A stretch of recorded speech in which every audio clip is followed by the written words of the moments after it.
Ya, jadi dalam hal ini efisiensi tentu jauh lebih bagus karena nggak ada gesekan sama sekali di bagian-bagian mekanis seperti terjadi di konvensional chiller. Ya, jadi selain dia tidak menggunakan oli, jadi jalur oli yang begitu complicated, ya ada pompa oli, ada banyak begitu sensor, tekanan kita harus jaga, rutinitas maintenance juga harus ada, ya. Di sini sudah hilang sama sekali. Ya, jadi jauh lebih simple. Dan tentu karena ini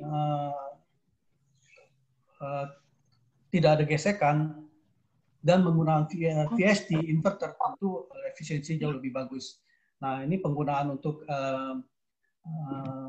gedung-gedung yang sifatnya bebannya fluktuatif sangat cocok. Ya, mungkin kayak hotel ini sangat cocok sekali. Di mana hotel kadang load-nya tinggi, kadang rendah, kadang sedang, fluktuatifnya itu bedanya jauh sekali. Nah, dari kesemua itu sebenarnya kita juga membedakan dari sisi kondensernya, yang keempat ini, ke 2D, yaitu yang air cool dengan yang water cool condenser. Ya, jadi kondenser ini memang didinginkan langsung oleh udara atau didinginkan oleh air. Tentu yang didinginkan oleh air jauh lebih efisien. Ya. Oke, saya lanjut, ini kategori tentang produknya, sistem.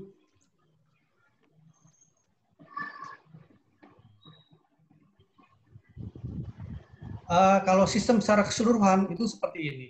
Ya, kalau yang kita sebut komersial produk yang besar, ya, secara keseluruhan itu seperti ini. Jadi ini ada chillernya, ya, ada chillernya. Ya, chillernya hanya terlihat evaporator, ya, mestinya ada kondensernya, ya. Ini ada kondensernya, kompresornya di dalam. Di sini karena lengkap, ini kondensernya didinginkan oleh air, ya, cooling tower dalam hal ini. Ya. Kemudian karena ini sifatnya chill water system, ya, bukannya DX system, chill water, maka evaporator ini akan menghasilkan air dingin yang akan didistribusikan oleh pompa. Jadi ada pompa yang akan mendistribusikan air, ya, ke sini. Kemudian ke air side. Nah, disinilah terjadinya pertemuan antara secondary refrigerant, dalam hal ini air, dengan bebannya. Nah, ini yang tadi kita sebut dengan chill water. Jadi bebannya ini nggak langsung bersentuhan dengan chillernya, penghasil dingin, ya, tapi adanya di sini. Ya, nggak, ini indirect, ya, indirect. Ya, jadi bebannya ada di sini. Ini sisi air side. Air side mungkin bentuknya AHU atau fan coil. Gitu, ya. Ini aku pakai punyanya Maribel, ya. Oke, ini sistem secara keseluruhan. Nah, pompanya sendiri kadang kita menggunakan satu aja, atau kadang-kadang juga menggunakan dua, ada di sini. Ada. Itu tergantung dengan aplikasi gedungnya, keperluan gedung.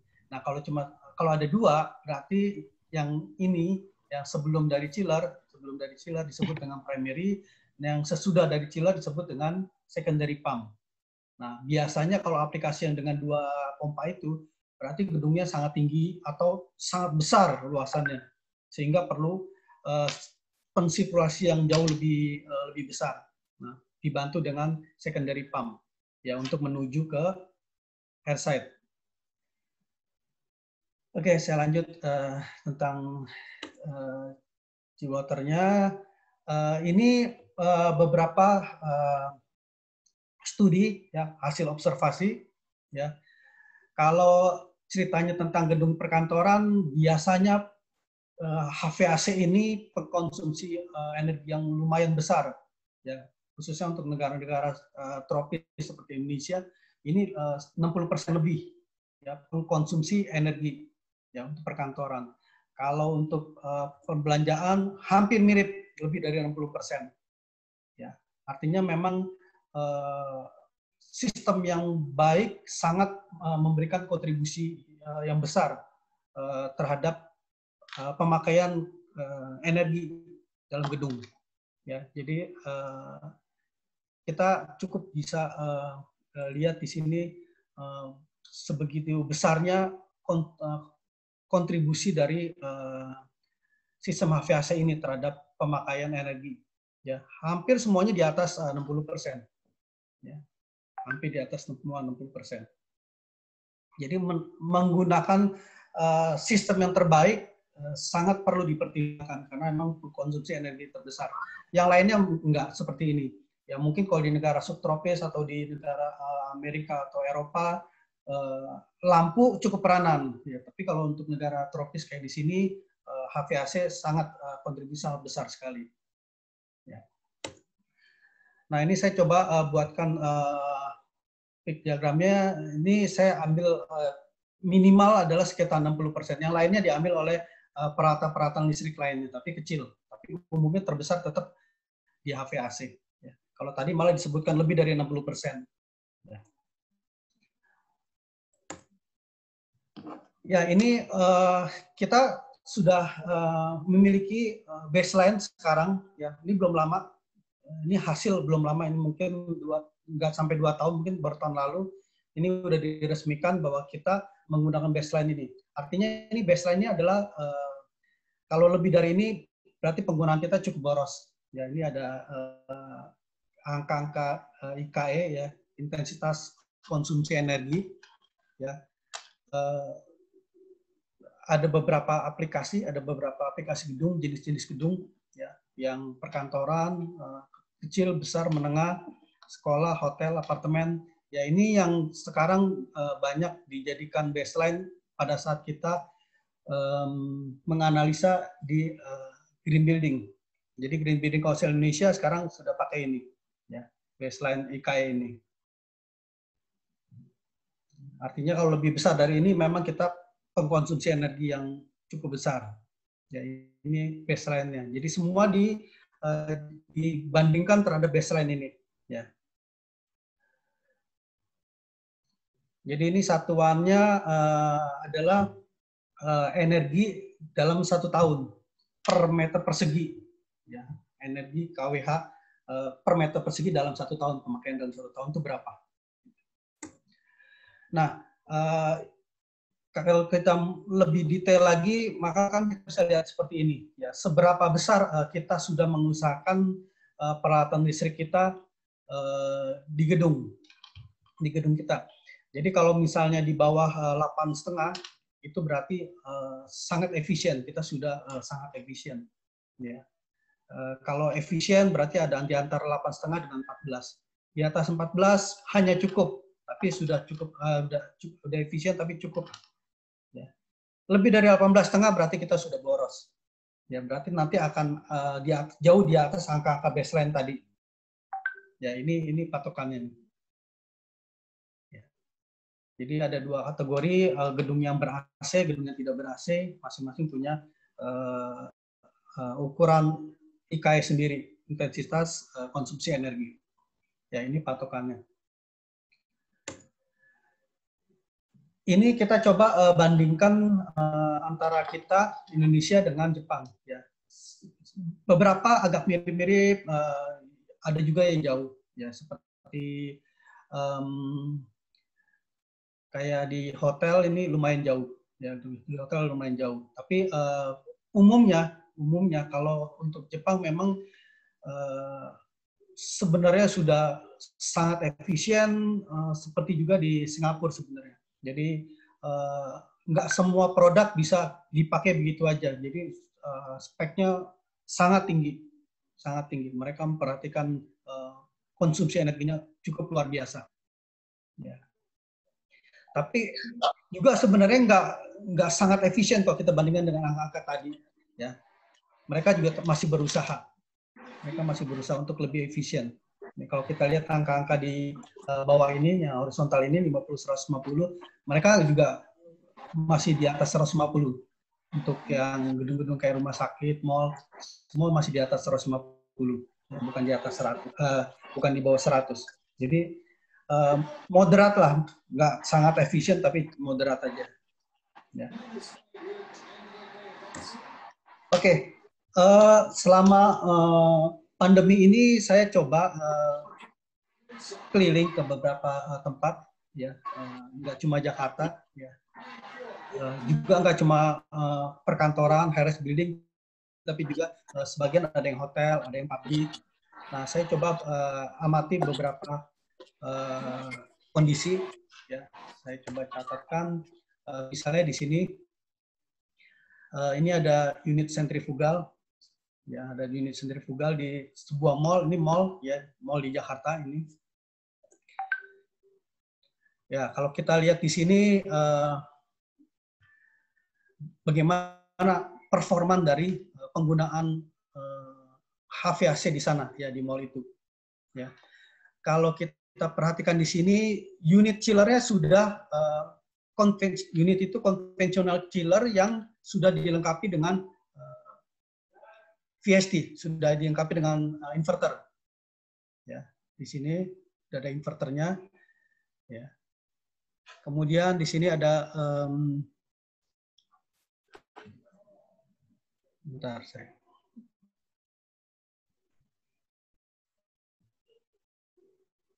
Ya, mungkin lebih besar ya kelihatannya. Ya, kita lihat di sini, ya, ini temperaturnya. Ya, jadi ini di setting 10 derajat, ya, di setting 10 derajat. Ini sebenarnya sudah mencapai 9,9 derajat, ya, artinya sudah tercapai. Kemudian pada waktu itu saya observasi di sekitar jam 2:30, ya, udah sore, ya, sudah sore 2:30. Kalau kita lihat besarnya inverter ini, inverter kan bekerjanya berdasarkan frekuensi, ya. Frekuensi terbesar di 100% adalah 50 Hz. Kalau kita lihat di sini, ternyata inverter ini bekerja di 49 Hz. Ya, artinya 49 ini hampir 100%. 50 Hz itu 100%. Ya, dia artinya bekerja udah hampir 100%, udah hampir maksimal kerjanya ini. Ya, dengan setting 10 derajat. Ya, dia memang di setting temperatur 10 derajat, maksudnya supaya irit sebenarnya, menghemat dengan settingan 10 derajat. Dengan settingan 10 derajat pun sebenarnya mereka sudah, sistem ini sudah bekerja di hampir maksimal. Ya, hampir maksimal. Mungkin karena di setting. Jadi kalau di setting 10 derajat, maka konsekuensinya sistem akan bekerja jadi maksimal. Ya. Maksudnya supaya saving, maksudnya. Ya, tapi ternyata kalau operator itu lebih jeli lagi untuk melihat, sebenarnya sistem dia sudah bekerja maksimal. Artinya kerja maksimal, unit itu, sistem itu nggak akan bekerja bisa saving, karena dia kerja maksimal. Karena unit HVAC nggak ada yang saving di kerja 100%. Di operasional 100% nggak ada yang saving. Ya. Kemudian kita lihat lagi, ini kondisi lainnya yang saya amati, beberapa parameternya. Saya lihat airnya, tekanannya, gitu ya. Ini juga lumayan banyak problem, ya, dari sisi sistemnya. Ya. Airnya, jumlah air yang masuk, yang keluar, ini juga lumayan banyak problem.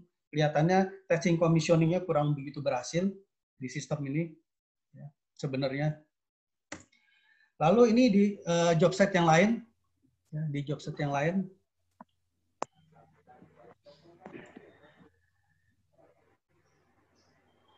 Ini di Bali, ya, di Bali. Ini hotel, ya, ini hotel di Bali. Kalau kita lihat di sini, unit ini belum dilengkapi dengan inverter, ya, tapi unit ini sudah 3 stage, ya. Ini ada kelihatan di sini ada 3 stage. Ini sebenarnya unitnya unit train, ya. Unit train yang negatif pressure, ya, artinya menggunakan refrigeran 1, 2, 3 jenisnya. Ya. Yang konon kabarnya adalah unit yang dianggap sangat efisien, ya. Sangat efisien. Karena unit termasuk unit premium, terutama dari segi harga. Ya. Kalau kita lihat di sini, dia di setting di 7 derajat, ya, sudah tercapai 7 derajat. Ini saya amati di maghrib, ya, hampir jam 6, ya, di sana, jam 6 sana, ya, 6 sore, ya, jadi matahari sudah nggak ada sama sekali. Lokasinya di Nusa Dua, ya. hotel premium. Kalau kita lihat di sini, kelihatan nih ampernya. Ampernya kerjaannya dia ini adalah sudah 80%. Bekerja di 80% untuk kerja di sore hari maghrib ya, tanpa eksternal load ya, tanpa beban eksternal, dengan temperatur yang sudah tercapai ya. Matahari sudah nggak ada, temperatur sudah tercapai, mestinya bebannya sudah bisa diatasi dengan baik ya. Tapi chiller ini masih bekerja di 80%, 80,7 persisnya. Ya. Padahal kalau kita lihat pada waktu kita bidding di depan, kita disajikan dengan angka-angka ini. Ya. Beban di 100%, berapa efisiensinya kW per ton, gitu. Ya, efisiensinya dari 100%, 95 terus sampai ke bawah, ya, sampai 14%. Ya. Cuma ya ini kembali bahwa ini adalah hanya angka, gitu. Pada dasarnya di real dia bekerja di 80% pada beban yang sudah bisa diatasi. Bebannya sudah tinggal sebagian karena beban dari luar, matahari yang 40% itu sudah nggak ada sama sekali ya. Beban dari luar sekitar 40%, biasanya matahari itu sudah nggak ada, tapi sistem masih bekerja di 80%. Padahal kondisi okupansinya sangat rendah sekali. Oke, ini di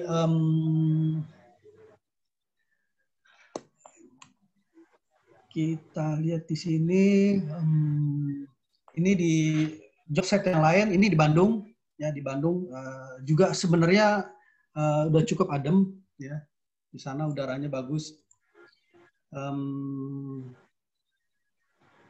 sudah tercapai juga settingannya, ini lebih besar lagi. Dia bekerja di 94% dari 100%. Jadi dia udah di setting loss sampai 100% dan bekerja di hampir 95%. Ya, 90%, 95. Jadi luar biasa. Padahal kondisi cooling tower-nya cukup bagus, ya, 29 derajat, ya, cukup bagus. Ya. Bekerja masih tinggi. Ya. Padahal mall di masa pandemi begini kita bisa tahu seberapa besar okupansinya. Ya. Sangat rendah sekali, tapi masih tinggi ternyata. Ya. Jadi AVAC ini luar biasa bekerjanya. Ini gedung perkantoran HRS Building. HRS Building ini sekitar 40 lantai ya, di daerah Sudirman. Ya, 40 lantai. Ya, kita lihat unit ini 1000 ton sebenarnya, unit 1000 ton merek Yok. Ya, tadi tren, sekarang merek Yok. Ya. Kita lihat berapa besar dia bekerja, operasionalnya 87% lebih, ya, dengan settingan 90% sebagai 100%-nya dia. Ya, jadi 100%-nya dari 90% bekerja. Dia bekerja hampir penuh, hampir bekerja penuh. Ya. Ini saya lihatnya sekitar jam berapa? Wah, udah sore sekali nih, jam 5:30, ya, 5:30 Jakarta. Ya. Udah sore sekali. Ya, dalam keadaan pandemi, ini bulan Juli tanggal 17, okupansinya luar biasa rendah sekali, parkir gampang sekali. Ya, untuk gedung HRS Building Jakarta luar biasa. Ya, bebannya kecil sekali, tapi sistem dia masih bekerja luar biasa. Masih luar biasa. Kita bayangkan kalau tadi porsi HVAC itu di atas 60%, berapa besar operating cost-nya? Luar biasa. Ya, padahal temperatur sudah lumayan bisa tercapai. Ya, ini data lainnya, ya, ya, dia 87%, ya, 87%. Jadi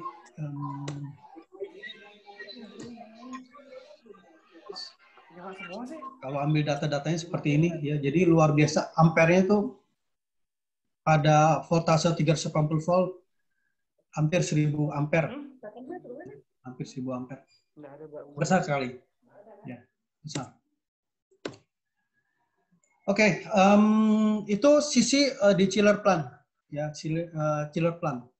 Kemudian kalau saya mengamati yang unit yang lebih kecil, di sini unit ini adalah unit VRF. Ya. Ini beberapa pada saat saya ngamati kebetulan sedang testing commissioning. Ya. Kita lihat bagaimana dia menempatkan outdoor unit yang jenisnya air cool. Nah, air cool ini.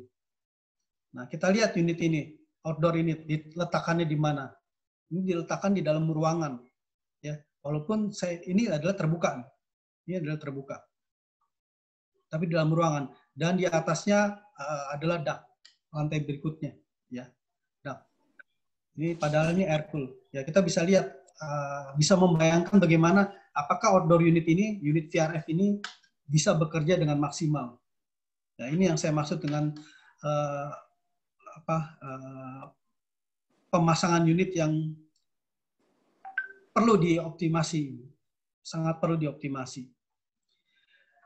Kemudian kita lihat gambar yang kedua, bagaimana dia melaksanakan salah satu langkah testing commissioning. Ya. Di sini ada alat ukur, ya, alat ukur diletakkan sambung ke sini, ini disambung ke sini, ke vakum pump dengan 2 vakum pump. Vakum pumpnya juga relatif kecil-kecil, ya, di bawah 1 HP, ya, dan alat ukurnya dimasukkan ke sini, ya, sebelum masuk ke pipa piping sistemnya. Ya. Maka di sini menurut informasi dari pelaksananya dalam 2 jam sudah tercapai hampir 500 mikron. Ya. 500 mikron artinya sudah bagus. Memang syaratnya antara segitu. Kalau untuk unit-unit baru ya, 500 mikron pada waktu kita vacuuming. Nah, tapi karena cara dia vacuumingnya ini yang menurut saya ini sangat kurang baik, gitu. Sangat tidak bisa direkomendasikan, bisa diterima. Karena yang dia ukur adalah hanya sekitar sini aja. Ya, makanya dalam 2 jam sudah tercapai. Padahal unit ini VRF. Kita tahu VRF ini pipanya relatif panjang dibandingkan dengan unit split duct misalnya. Ya, relatif panjang. Ya, karena dia bisa maksimal sampai 1000 meter total kan. 1000 meter total panjang pipa. Ya. Walaupun di sana saya nggak ngamati sampai apakah sampai mencapai 1000, tapi saya yakin ini jauh lebih panjang relatif terhadap speed duct biasa. Ya. Ini dalam 2 jam sudah mencapai hampir 500 mikron di angkanya. Ya, jadi ini cara testing commissioning prosedur yang kurang pas, kurang bisa diterima. Kemudian ini desain dari yang ketiga, gambarnya desain dari sistem drain. Ya. Kalau kita lihat caranya dia juga salah, ya, sehingga ini nggak akan bisa mengkompensasi untuk menjaga air kondensatnya supaya nggak bocor. Ya, supaya nggak bocor. Kapasitas yang dipasang di sini adalah kapasitas sekitar hampir 3, kalau dalam horsepower PK itu hampir 3 PK, 2,7 PK. Ya. Jadi ini sebenarnya ada 2 kesalahan. Kesalahan pertama adalah desain dari U-trap ini yang salah, 1. Kesalahan yang kedua adalah unit ini adalah unit yang 2,7 PK, hampir 3 PK, yang sudah pasti dia jenisnya adalah blow through, artinya coilnya itu ada di depan fan, ya. Tapi dia menggunakan U-trap. Jadi ini ada 2 kesalahan sekaligus. Kesalahannya langsung terbukti di sini di gambar yang keempat, ya, pada waktu tescom sudah mulai jalan sekian menit gitu, airnya itu mulai banyak, jadi pada jatuh di sini di lantai. Ya, nah, di sini sudah mulai tuh di bolong-bolongin, diperbaikan. Ya, di mana dicari-cari bocornya di mana, sumbernya di mana, gitu ya. Sebenarnya sudah ketahuan problemnya itu. Sebenarnya unit ini nggak perlu U-trap, karena ini unit fan coil, indoor unitnya adalah blow through. Ya. Jadi ini sudah terbukti bahwa ini memang problem karena kesalahan dari sisi desain. Ya, kalau gambar kedua, 1 ini karena sisi penempatan unitnya dan testing commissioning. Ya, testing commissioningnya yang kurang bisa diterima. Ya. Ini sering terjadi, ini baru terjadi, memang baru terjadi di awal tahun ini terjadi, bulan Maret tepatnya. Nah, ini adalah saya kutip ya, saya copy paste aja salah satu desain dari konsultan ya, salah satu desain dari konsultan pada waktu saya mengikuti tender di Surabaya. Ya, di Surabaya. Jadi kalau kita lihat di sini disebutkan di dokumen tendernya yang disiapkan oleh konsultan, disebutkan bahwa spesifikasinya ini menggunakan chill water system, ya, sistemnya menggunakan chill water, menggunakan tipe screw, tapi di bagian lain ya, masih di halaman yang sama diceritakan tentang roda gigi. Ya, jadi luar biasa kesalahannya gitu ya di sini. Ya, ada screw tapi dia menggunakan roda gigi gearbox gitu. Ya. Karena nggak ada screw yang menggunakan roda gigi, itu nggak ada. Ya, jadi ini kelihatan sekali bagaimana ada konsultan yang bekerjanya seperti ini. Nah, saya hanya mau bilang bahwa kita perlu sedikit kritis pada waktu kita dapat spesifikasi dari konsultan. Ya, kita perlu lebih kritis. Itu yang saya sampaikan sebenarnya. Nah, ini ada bagian lain.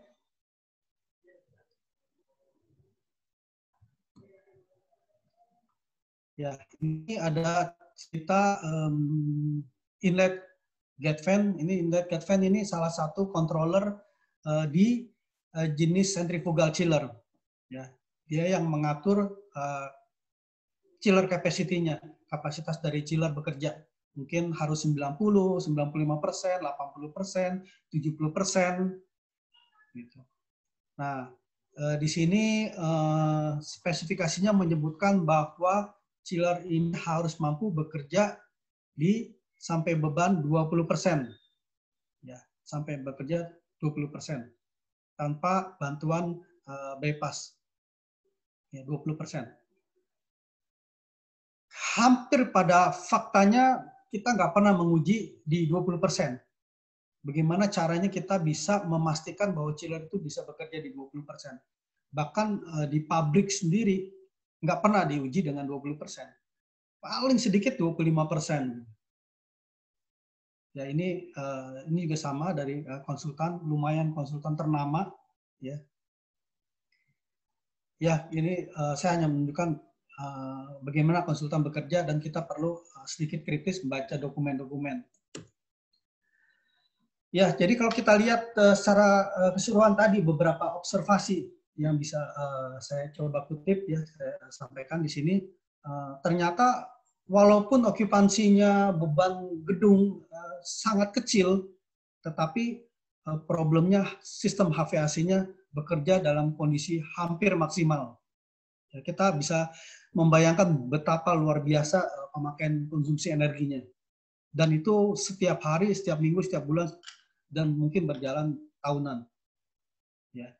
Jadi mungkin isu yang bisa kita lihat di sini adalah tentang chiller ini, sistem ini bekerjanya itu cukup tinggi. Tinggal pertanyaan kita, dia sebenarnya bisa bekerja sampai berapa rendah, dan bagaimana caranya supaya dia bisa bekerja rendah. Nah, isunya itu. Nah, sebenarnya kalau kita lihat, ya, kalau kita lihat, apakah memang benar-benar bisa bekerja lebih rendah daripada yang tadi, contoh-contoh tadi? Sebenarnya bisa, kalau memang didukung oleh desain yang cukup bisa mendukung, ya, cukup bagus. Ya. Tetapi selain dari desain yang mendukung juga, chiller itu, terutama kompresor itu bekerja berdasarkan karakteristik dari kompresor itu. Nah, ini adalah yang disebut dengan kompresor map. Jadi kompresor ini bekerja berdasarkan map ini. Ya, map ini. Jadi dia ada di dalam kurva ini bekerjanya.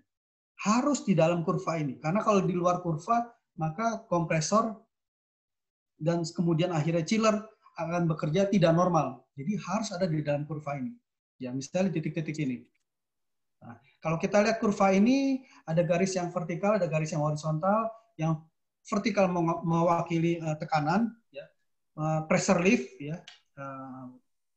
Jadi perbedaan tekanan antara tekanan evaporator dengan kondenser, dengan yang horizontal ini adalah cooling capacity-nya, biasa diwakili dengan jumlah refrigeran, debit refrigeran yang bekerja masuk ke dalam kompresor untuk dikompres. Ya, jadi kompresor ini bekerja berdasarkan ini, kompresor map ini, dia harus bekerja di dalam kurva ini. Sorry. Nah, kalau dia misalnya bekerja di titik ini, ya, kemudian misalnya dia terpaksa karena sisi maintenance kurang baik, ya misalnya ya, kondisi maintenance kurang baik, maka titik ini akan naik. Ya, titik ini akan naik. Ya, akan naik dalam arti tekanan kondenser akan meninggi. Ya, misalnya karena jarang dicuci atau pencucian kurang sempurna, dia akan makin lama makin naik. Misalnya sampai di titik ini. Nah, pada waktu dia tuh sampai di sini, kondisi ini, jadi maintenance misalnya kurang baik gitu ya. Kemudian chiller itu karena okipannya merendah, maka dia akan bekerja untuk mengecil. Ya, karena memang tuntutan seperti secara otomatis si sensor akan menyuruh supaya chiller ini bekerja mengecil. Maka untuk mengecil dia akan mengatur jumlah refrigeran. Nah, kalau di sentrifugal maka yang mengatur adalah inlet jet fan, AGV. Dia akan bekerja, dia akan menyuruh si kompresor bekerja mengecil. Nah, kalau di titik ini mengecil, maka dia akan turun ke kiri arah gerakannya, kiri terus sampai mengecil sesuai dengan kebutuhan. Kalau memang masih dibutuhkan chiller untuk bekerja lebih kecil. Nah, sampai di titik ini, kalau sampai ternyata harus dilampaui, maka dia harus dibantu. Nah, misalnya yang tadi ada bypass-nya misalnya. Kalau chiller ini nggak dilengkapi dengan bypass, maka dia akan tembus ke arah kiri ini. Dia akan tembus. Nah, disinilah biasa kita sebut dengan surging. Dia akan surging. Nah, kalau di negara-negara subtropis masih lebih diuntungkan karena temperaturnya bisa merendah, misalnya. Jadi kalau temperaturnya merendah, maka tekanan kondenser akan turun di sini. Jadi dia setelah sampai di sini dia akan turun sini. Maka titik ini akan balik, titik operasional akan balik lagi ke dalam kurva. Nah, tapi untuk negara-negara tropis di mana temperatur kondenser kurang lebihnya mirip-mirip, maka dia harus ke kiri. Nah, ini ya problemnya. Di sini problemnya. Itulah sebabnya secara teoritis memang sangat kurang memungkinkan untuk chiller bisa bekerja di load rendah kalau tidak didukung dengan desain yang baik. Nah, di antara desain yang baik adalah tentang piping sistemnya, gitu. Pemilihan unit, ya nanti kita bahas. Ya, jadi ini menjelaskan bagaimana kompresor ini bekerja, ya, kompresor bekerja dan kenapa memang unit-unit tadi memang nggak bisa bekerja lebih rendah lagi. Ya. Oke, kita lebih sekarang masuk ke yang mungkin lebih nggak terlalu berat ya, tapi isunya yang berat isunya. Ya. Sebenarnya kita minimal ada 3 isu ini ya. Pertama memang di masa-masa sekarang ya, masa isunya COVID ya. Tapi sebenarnya selain COVID juga ada masalah ekonomi. Ya, ekonomi di mana kita juga ada imbasnya, apalagi operator-operator gedung gitu ya, kaitannya dengan operating cost yang semakin tinggi, apalagi dengan sistem HVAC yang seperti itu, yang seperti tadi. Ya, akan menambah berat operating cost. Ya. Selain itu yang lebih besar lagi isunya adalah tentang perubahan iklim. Ya, perubahan iklim yang diantaranya diakibatkan oleh penggunaan HVAC atau penggunaan refrigeran khususnya dan penggunaan dari energi. Ya, begitu banyak energi listrik yang kita pakai yang belum tentu dalam kategori efektif. Nah, yang lebih besar lagi adalah ya ini ada yang dibilang bahwa kita juga salah satu penyebab internal kita dalam perubahan biologis dari lingkungan. Ya, jadi apa itu nanti akhirnya menjadi bagian dari kiamat atau apa ya, tapi ini kita adalah jadi bagian internal, bagian kecil dari yang mempengaruhi. Sebagian ada di kita, faktor kita sebagian, ya, dampak dari kita. Ya. Sebagian juga banyak dipengaruhi, lebih banyak dipengaruhi oleh faktor luar. Ya. Mungkin sudah pasti yang tiga ini, yang pertama, kedua, ketiga ini lebih dekat dengan kita. Ya, COVID sedang kita coba atasi, resesi sedang kita alami, climate change, perubahan iklim ini sudah terjadi dari waktu ke waktu, kenaikan temperatur juga sudah mulai naik, global warming, ya, ozon rusak, yaitu benar ada di kita. Ya. Ada yang bisa diprediksi, ada yang nggak bisa diprediksi. Ya, ada yang karena sebagian bisa kita atasi sebenarnya. Ya, kalau kita balik ke yang paling dekat dengan kita, dengan energi, ya, karena aviasi pengkonsumsi energi terbesar, maka sekarang ini sebenarnya sedang diusahakan bagaimana supaya bisa tercapai yang disebut dengan net zero energy buildings. Nah, ini sangat amat berat. Ini sangat amat berat karena jangankan net zero, ya, kita sudah menggunakan penggunaan energi yang dengan IKE yang cukup direkomendasikannya cukup berat. Tapi kita sudah harus berpikir tentang net zero energy building. Kenapa? Karena dunia juga sudah sampai di sini pemikirannya. Nah, Indonesia ini agak terlalu jauh sebenarnya langkahnya untuk menuju net zero energy building. Nah, di beberapa kajian yang sekarang masih didiskusikan di masyarakat konservasi, ya, di mana saya ada di grup itu, kita lagi mau coba buat semacam standar, ya, kita sebutnya dengan building energy code, di mana kita kasih batasan-batasan, ya, penggunaan unit-unitnya harus seperti apa gitu, karena harus ada batasan itu, standar itu seperti tadi ada IKE gitu, supaya bisa tercapai net zero ini, karena net zero ini luar biasa. Ya. Jadi kalau net zero ini artinya bukan sekedar kita menggunakan energi yang kecil, ya, relatif kecil, tapi kita juga bisa harus menggunakan energi, menghasilkan energi. Jadi kita memakai misalnya minus, tapi kita juga menghasilkan energi plus. Nah, antara minus dengan plus ini yang kita sebut akan menjadi zero kalau dia imbang antara yang kita pakai dengan yang kita hasilkan. Nah, kita hasilkan misalnya saat sekarang yang sedang tren adalah solar panel misalnya. Nah, itu bagaimana kita menghasilkan energi. Sebagian kita pakai, sebagian kita hasilkan. Nah, itu kalau misalnya imbang, itu yang disebut dengan net zero. Ya, kalau kita jumlahin itu hasilnya 0. Nah, ini cukup berat, sangat berat. Kalau kita menggunakan energinya banyak, besar, nggak saving, maka itu hasil energinya juga luar biasa. Harus besar juga. Nah, itu lebih berat. Nah, walaupun berat, tapi ini harus kita usahakan. Karena dunia udah nyampe sini. Pemikiran dunia udah sampai sini, penggunaan energinya, konservasi energi. Jadi nggak bisa ditolak. Jadi sekarang building energy code sedang dibuat, 2-3 tahun ke depan sudah jadi, angka-angkanya itu akan lebih berat. Itu akan secara alami akan terscreening. Equipment yang tidak efektif nggak akan bisa terpakai lagi.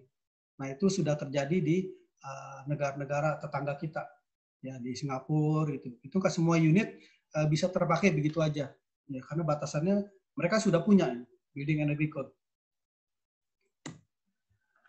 Ya, ini jadi keterangan bagaimana kita berusaha untuk mencapai energi net zero ini, ya, cukup panjang perjalanannya, ya. Ini langkah-langkah perjalanannya, ya, cukup jauh, ya. Ya, kalau kita mengecil sedikit pembicaraannya, maka di building Green Building Council Indonesia kita sudah coba sudah dibuat aturan-aturan untuk poin-poin ini untuk bisa mensertifikasi gedung. Ya, bagi gedung-gedung yang mau disertifikasi, maka poin-poinnya adalah ini. Poin-poin inilah poin-poin yang dipakai oleh para pelaksana green building ya di seluruh dunia. Nah, untuk Indonesia poinnya adalah seperti ini, besarnya poin. Karena di setiap negara punya poin yang beda. Tapi kategorinya sama, kategori ini. Ya. Kategori misalnya kategori energi, kategori lingkungan, kategori indoor air quality itu semua sama. Hanya bobotnya yang beda-beda. Ya, bobotnya beda-beda. Nah, untuk Indonesia adalah seperti ini. Ya, jadi untuk bobot misalnya untuk konservasi energi sebesar 26% misalnya dari keseluruhan penggunaan energi. Ada semua poin ini. Ya, jadi semua poin ini totalnya adalah 101. Maka 26 sendiri poin, ya 26% sendiri ini adalah datang dari energi. Nah, jadi kalau kita lihat memang energi diberikan porsi yang besar, ya, karena ternyata memang penggunaan energi terbesar untuk terutama di HVAC. Nah, saya melihat seberapa urgensinya ya tentang penggunaan energi, ya, apalagi kalau dunia sudah mulai berpikir tentang net zero, jadi kita sedang menuju ke sana, ya artinya saya melihat ada urgensinya di sana. Ya, urgensinya terutama adalah tentang bagaimana kita bisa mensiasati supaya pengkontribusi sistem pengkontribusi energi yang terbesar dalam hal ini adalah HVAC itu seefektif mungkin. Nah, di antaranya adalah tentang bagaimana sistem bisa bekerja pada load yang diperlukan. Jadi kalau loadnya memang nggak perlu besar, kenapa sistem harus bekerja besar? Seperti yang tadi. Ya, bagaimana caranya mensiasati? Nah, itu urgent karena termasuk pengkonsumsi energi terbesar tadi. Ya, ini kita coba saya coba singgung beberapa kiat-kiatnya. Di antaranya misalnya pada saat kita mengoperasionalkan sistem kita. Ya, jadi ini di job site lain, ya di Bali hotel, ya hotel bintang 5. Bagaimana dia men-setting si chiller ini di 5 derajat. Ya, setting di 5 derajat chiller. Artinya chiller ini kan menghasilkan air dingin. Air dingin ini disetting supaya memiliki temperatur living 5 derajat. Padahal kalau 4 derajat maka air sudah mulai membeku. Ya, jadi temperatur ini lumayan kritikal. Nah, dengan setting temperatur yang seperti ini akan memberikan dampak si chiller akan bekerja luar biasa maksimal untuk mengejar 5 derajat. Di sini terlihat terbukti bagaimana si chiller ini beroperasional. Dia hanya mencapai 7,4 ya 7,4 derajat Celcius. Ya, jadi sudah luar biasa kerjanya maksimal pun sebenarnya hanya dicapai 7,4 derajat Celcius saja. Ya, ini cara operasional yang perlu kita evaluasi. Ya. Padahal untuk kondisi Nusa Dua, ya, mungkin pada waktu tender mereka menggunakan 32 derajat dasarnya, ini sudah menghasilkan air kondenser dari cooling tower yang cukup bagus, di bawah 30 derajat. Sudah cukup bagus sebenarnya. Nah, saya tadi di Bali, ya, di Nusa Dua, ini saya lihat di Jakarta, ya, di Jakarta Pusat, bagaimana piping sistemnya ini didesain seperti ini. Nah, ini kalau piping desain yang seperti ini kurang bisa mendukung supaya sistem kita bekerja optimal, efektif. Ya, kalau desainin seperti ini. Nah, ini perlu dievaluasi sistemnya nih. Perlu dievaluasi piping desain seperti ini. Ya. Ini pusat perbelanjaan, ya. Masih di job set yang sama, ya, hanya view-nya aja. Saya ambilnya, ya. Unitnya ini unit York, ya, unit York.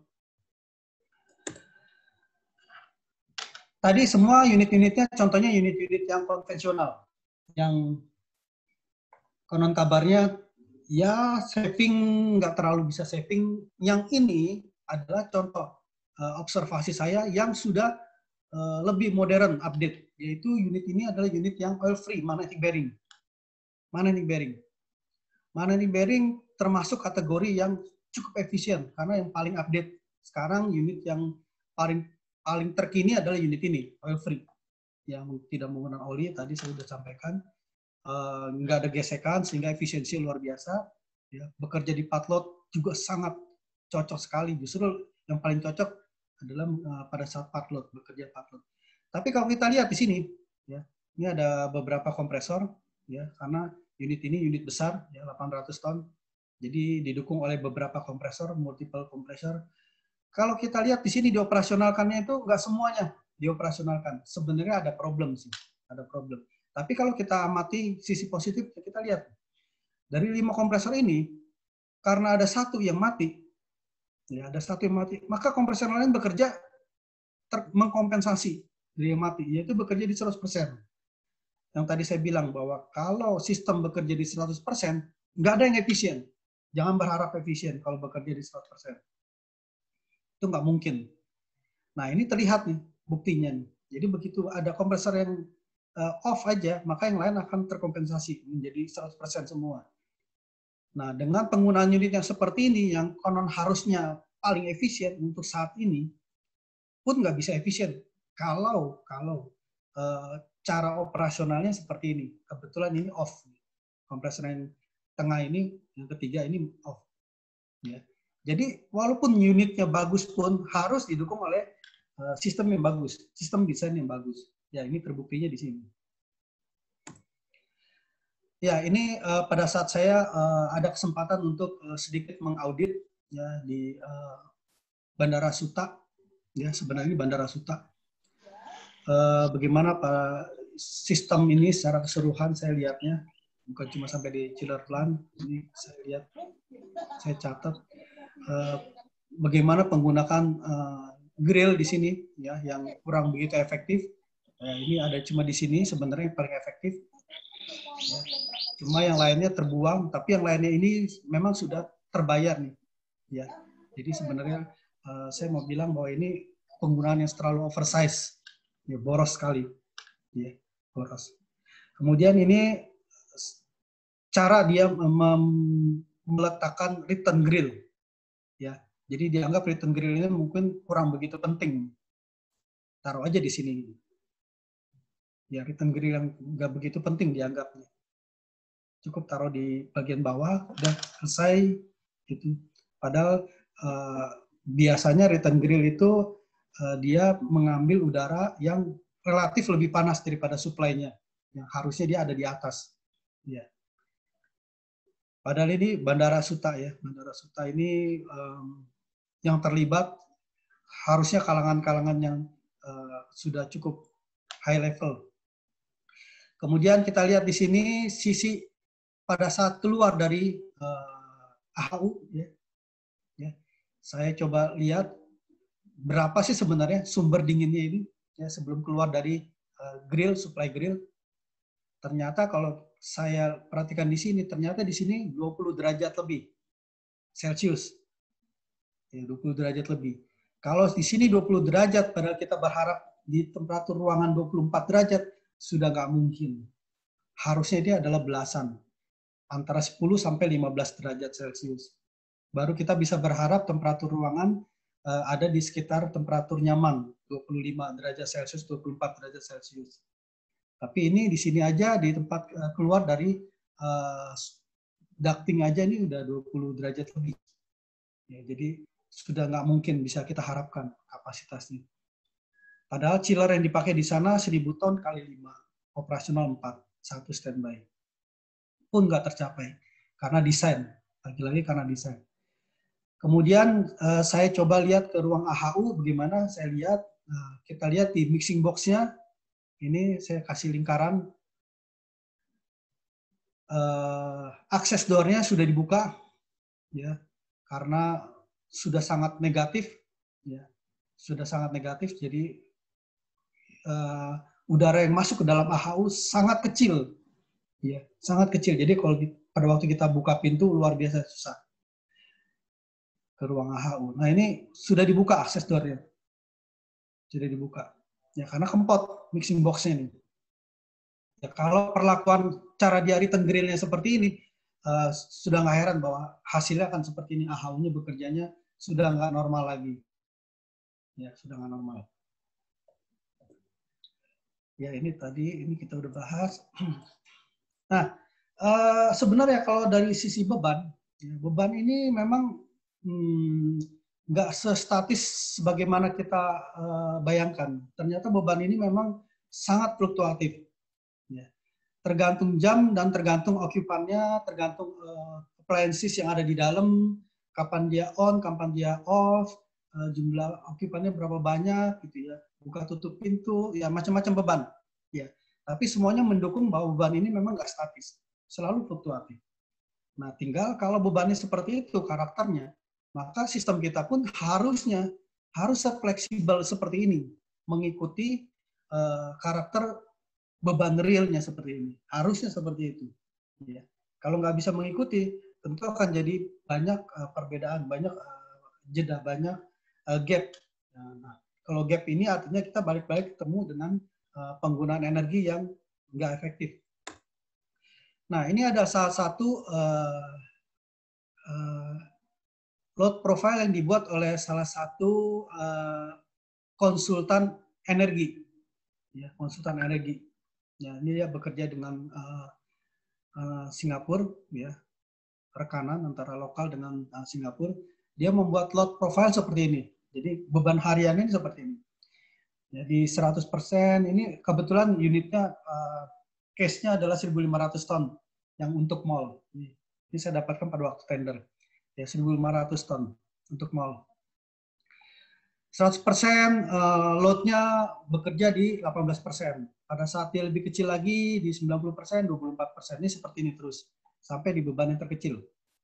Ya, beban terkecil 25%. Ya, dia terjadi 6% dalam satu hari. Ya, dalam satu hari terjadi porsinya 6%.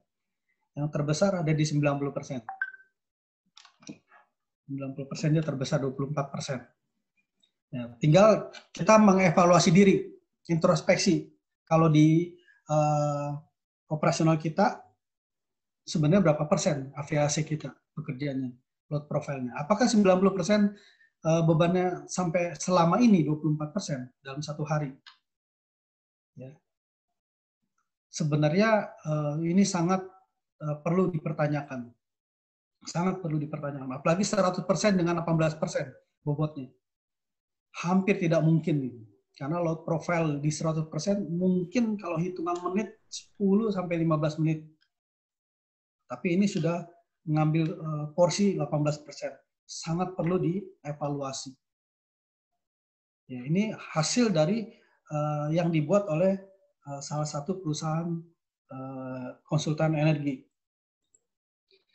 Nah, kalau biasanya kita membagi-bagi beban, ya, beban aviasi ini ada di 4 bagian, yaitu di 100% beban, 75%, 50%, 25%.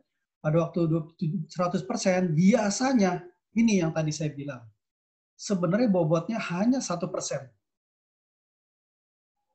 Sedangkan 75% besar. 42%. Yang 50% juga sama. Porsinya besar. 25% kecil. Tapi yang paling kecil adalah di 100%. Itu yang tadi saya bilang, kalau tadi 100% yang tadi di slide selanjutnya, sebelumnya, ini sampai 18% sangat perlu dipertanyakan. Ini juga di 90%, 24% porsinya. Sangat dipertanyakan. Karena ini hasil studi dari ASRE. ASRE. Ya, jadi perlu dievaluasi tadi angkanya. Nah, ini hasil studinya, kemudian tinggal sistem kita sendiri bisa berapa rendah bisa bekerja. Karena lagi-lagi yang tadi hasil pengamatan real operasional yang saya amati, sangat susah ditemukan sistem yang bekerja relatif rendah. Umumnya hampir 100%. Ya, karena didukung dengan beberapa faktor yang kurang mendukung. Nah, tapi kalau misalnya balik saya coba amati dengan unit HVAC chiller yang sudah manual bearing oil free, bukan dia tidak bisa dia bekerja lebih rendah. Ya, kayak ini misalnya 75% bisa, ya, bisa. Tinggal cara aplikasinya, cara operasionalnya yang benar, cara desain instalasinya juga bagus, maka dia akan bekerja cukup bagus. Ya, karena tadi contoh-contoh tadi kan hampir semuanya bekerjanya di atas 80% kan. Nah, kayak ini. Ini dia bekerja di 42%. Nah, ini dia bekerja di 42%, 47%. Ya, 47%. Ya, di bawah 50% sudah. Kan sudah bagus.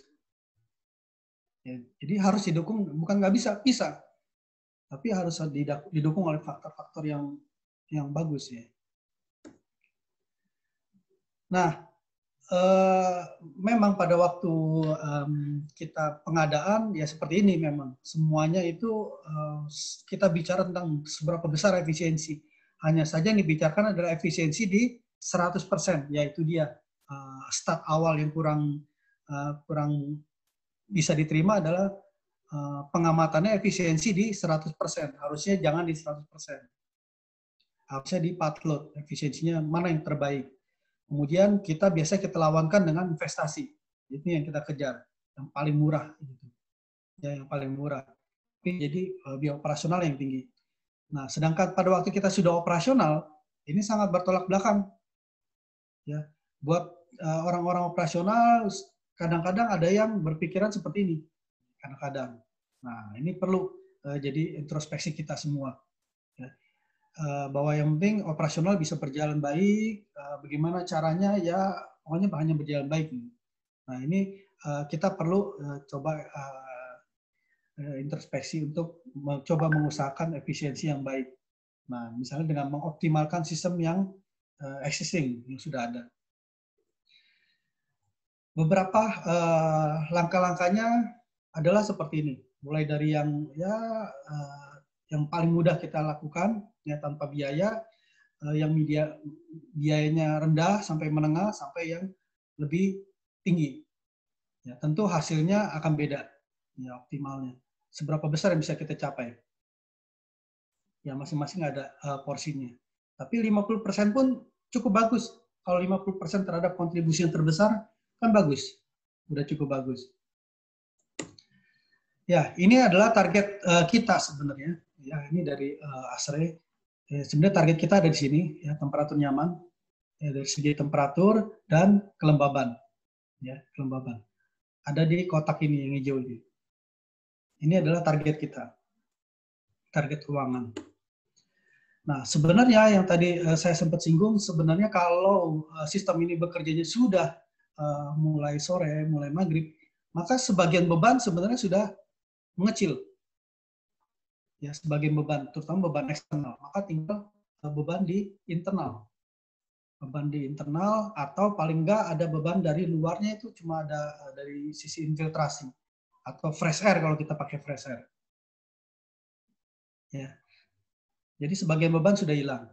Nah, harusnya kalau dengan seperti ini, maka 30% beban paling enggak udah hilang. Bekerjanya udah tinggal di 60-70% saja sebenarnya. Artinya chiller kita, sistem kita, VRF kita harus sudah bekerja bukan 100%, 90% lagi, tapi di bawah 70%. Harus di bawah 70%, harus bisa. Karena beban eksternal sudah relatif kecil, hampir nggak ada. Kecuali infiltrasi. Ya. Nah, tadi yang pengamatan saya di Bandara Suta, maka keluar dari temperatur keluar dari sebelum grill, supply grill itu harus ada di antara ini 10 sampai 14 derajat. Sehingga kita bisa berharap yang tadi. Nah, kita bisa berharap di temperatur nyaman ini di 24-25. Temperatur nyaman ini. Ya. Itu cara yang paling cepat untuk mengamati adalah seperti itu. Ya, kalau keluar dari grill, ya kita ukur, kita tembak temperatur di grill ada di antara 10 sampai 14, maka kita sudah bisa berharap temperatur ruangan pasti sudah nyaman. Sudah bisa tercapai 23, 24 derajat pasti sudah tercapai. Ya, ini dari segi kalau saya tarik dari psychometric charge. Ya. Jadi prosesnya ini ada di airside, ya. Di airside fan coil atau air handling unit, ya. Jadi kalau pertama kali kita operasionalkan, maka udara dari luar masih banyak di dalam ruangan, maka dikondisikan terus sampai ke titik B. Ya. Ini titik A sampai titik B. Kemudian masuk ke dalam ruangan, udara masuk ke dalam ruangan. Pada kondisi temperatur ini dan kelembaban ini. Ya, sekitar 55%. Temperaturnya di sini 25.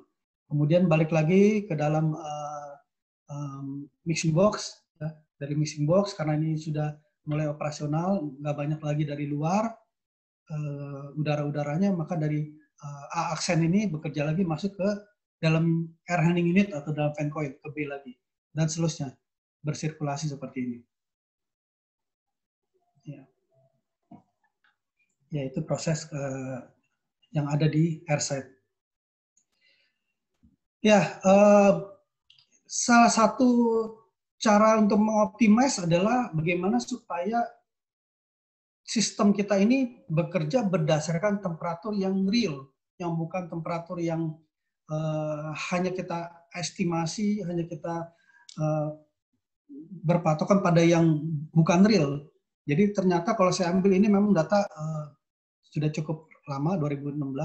Saya mau bilang bahwa temperatur udara luar, ya, ini temperatur udara luar, itu rata-rata sekitar segini. Ini temperatur maksimalnya. Ya, dia tergantung bulannya, ya, di 2016. Ya, ini dari Januari sampai Desember di horizontal ini. Ini temperaturnya berfluktuasi, ya, tergantung bulannya. Temperatur maksimalnya berfluktuasi atau minimalnya yang biru. Nah, ini juga sama berfluktuasi tergantung bulannya. Ya. Tapi kalau kita lihat, maka di sini temperaturnya relatif jarang sampai 32. Ya. Ini temperatur udara. Nah, kalau temperatur air mestinya jauh lebih rendah lagi. Nah, itu yang tadi saya dapatkan, temperatur dari cooling tower, misalnya air cooling tower 29, 28, bahkan ada yang 27. Gitu. Jadi kalau kita beli unit yang berdasarkan 32, itu udah oversize. Ya, oversize. Itu konsumsi energi terbanyak. Nah, ini kelembabannya. Kelembaban pun sama, berfluktuasi. Ya, berfluktuasi dari bulan ke bulan. Ya, jadi kita perlu menseleksi unit berdasarkan temperatur yang aktual. Ya, karena ada developer yang menggunakan temperatur yang lumayan tinggi, patokannya di 32 derajat, 32, 37 derajat untuk kondenser. Ya, jadi cukup tinggi. Nah, itu cukup oversize unitnya. Bukan cuma sekedar dari segi ekonomis, tapi nanti pemakaian energi pun akan jadi banyak. Nah, ini hal lain, cara kita mengoptimalkan sistem kita, ya, selain kita harus milih unit yang berdasarkan pada temperatur yang real bekerja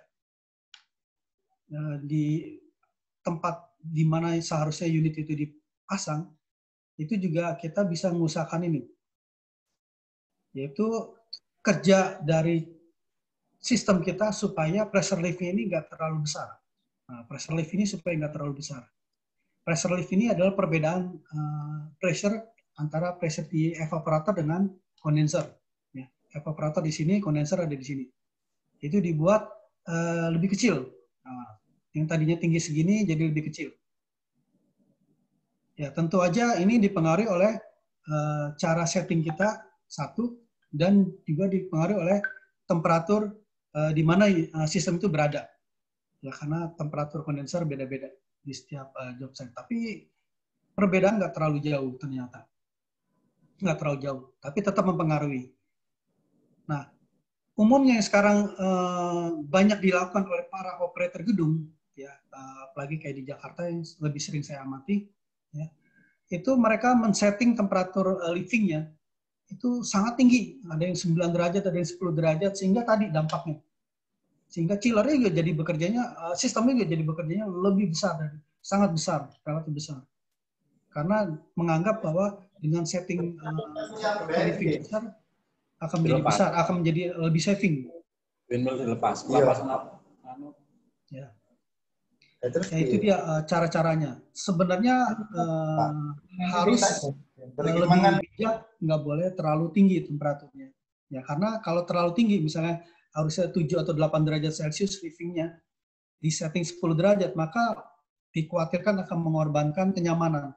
Maka target yang tadi yang ada di psikometrik susah tercapai. Ya.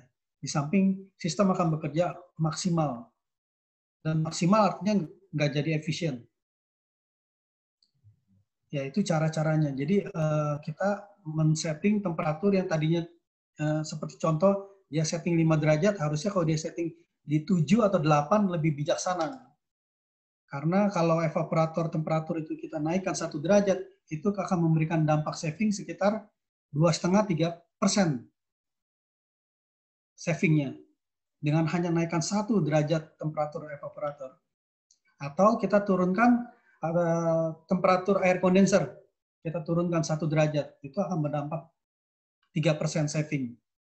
Ya, misalnya kualitas dari cooling tower harus bekerja bagus. Ya, itu cara-caranya. Bagaimana kita mengoptimasi sistem kita, ya, dengan masalah temperatur. Kemudian cara men-setting temperatur supaya lebih bijaksana, nggak perlu 5 derajat, tapi juga jangan sampai 10 derajat, karena kalau 10 derajat akan khawatir mengobatkan kenyamanan. Ya, ini beberapa yang coba saya kasih catatan di sini. Yang tadi, supaya sistem kita ini bekerja sesuai dengan kondisi aktual. Ya, jadi unit yang kita pakai kita pilih berdasarkan kondisi aktual, nggak perlu terlalu over, ya. Kemudian kita harus mengusahakan supaya sistem ini bekerja di yang paling efisien dari sistem itu, ya. Yang sudah pasti ini nggak mungkin di 100%, harus di bawah 100%, baru dia bisa bekerja di efisien yang terbaik. Ya, kalau yang tadi observasi dari saya itu hampir semuanya tinggi semua. Jadi sangat nggak efisien. Itu bukan di bagian terefisiennya dari unit. Lalu kita perlu buat sedemikian rupa sehingga sistem itu yang paling simple, ya, simple dari segi operasional, kemudian juga mempunyai capability untuk mengikuti actual load, dalam hal ini fleksibel gitu, untuk bisa mengikuti actual load. Kalau pas load profile-nya turun, harus ikut turun. Nah, kalau tadi problemnya, isunya adalah tentang bagaimana si sistem ini agak sulit untuk bekerja di actual load yang relatif cukup rendah. Itu yang kurang bisa diikuti. Ya, karena memang desainnya yang perlu dievaluasi. Kemudian kita coba develop dengan sizing yang benar, ya, desainnya, sisi desain, ya, yang benar, ya, supaya pada waktu kita testing, commissioning lebih mudah, ya. Di sini testing commissioningnya supaya lebih mudah, ya. Jumlah air yang harusnya masuk ke dalam unit itu kalau misalnya chill water harus sesuai dengan apa yang diminta oleh unit itu, ya. Nggak kelebihan tapi juga nggak kekurangan. Ya, ini kita perlu balancing. Ya, kebanyakan unit setelah di testing commissioning tapi lupa untuk dibalancing. Harusnya dibalancing di dalam salah satu langkah testing commissioning. Ya, harus ada balancing. Balancing air, tapi balancing juga di sisi airside, udaranya. Di setiap grill dibuat sama. Itu yang jarang dilakukan. Kemudian kita harus Pak Mahendra. Yap. Pak Mahendra, 5 menit lagi kita sebentar ke Pak Agung selaku Ketua Umumnya, Pak, ada mau disampaikan sebentar, Pak. 5 menit lagi ya, Pak. Oke, ya Pak. Selain itu kita pertimbangkan perlu tentang mendevelop supaya maintenance-nya yang mudah, ya, yang nggak terlalu mahal juga, tapi juga mudah untuk dilakukan. Penggunaan negative pressure chiller agak relatif sulit ya untuk sisi maintenance. Ini perkembangan kompresor chiller ya, dari yang pertama, kedua, ketiga, hijau ini yang tadi yang oil free magnetic bearing yang paling update. Ini kalau kita pemilihan chiller ya, reciprocating udah perlu kita tinggal karena sangat tidak efisien. Yang paling efisien adalah sentrifugal, tapi memang kapasitasnya relatif besar. Itu cara pemilihannya supaya sistem kita optimal bekerjanya. Hal lain tentang bagaimana kalau kita menggunakan chill water, menggunakan chiller yang two stage, jadi menggunakan 2 impeller, bukan 2 kompresor, tapi 2 impeller. Karena umumnya banyak chiller yang hanya single. Ya, unit yoke, Daikin umumnya single stage, single impeller. Nah, itu kurang efisien, kurang bisa bekerja untuk di load-load yang rendah. Oke, ini tentang oil free ya. Kenapa oil free ini cukup bagus ya? Ini beberapa reason-nya. Ini grafiknya kalau kita menggunakan yang konvensional yang merah, kalau kita mulai menggunakan yang oil free seperti ini yang biru, jadi cukup efisien ya. Pada kondisi load yang sama ya, lebih rendah lebih bagus. Jadi kita lihat seberapa efisiennya, perbedaannya sangat jauh untuk bisa mengoptimalkan. Perlu kita juga kontrol, ini kalau kita menggunakan sequence, ya, supaya kita mengatur dari beberapa unit, 2, 3, 5 unit, harus kita atur bekerjanya, namanya sequence, ya, supaya lebih optimal. Ya, ini beberapa case, ya, di mana kita tadi disajikan dengan efisiensi ini, ya, 0,5 sekian sampai 0,4 itu. Ya, pada beberapa load, persen load. Ini beberapa hasil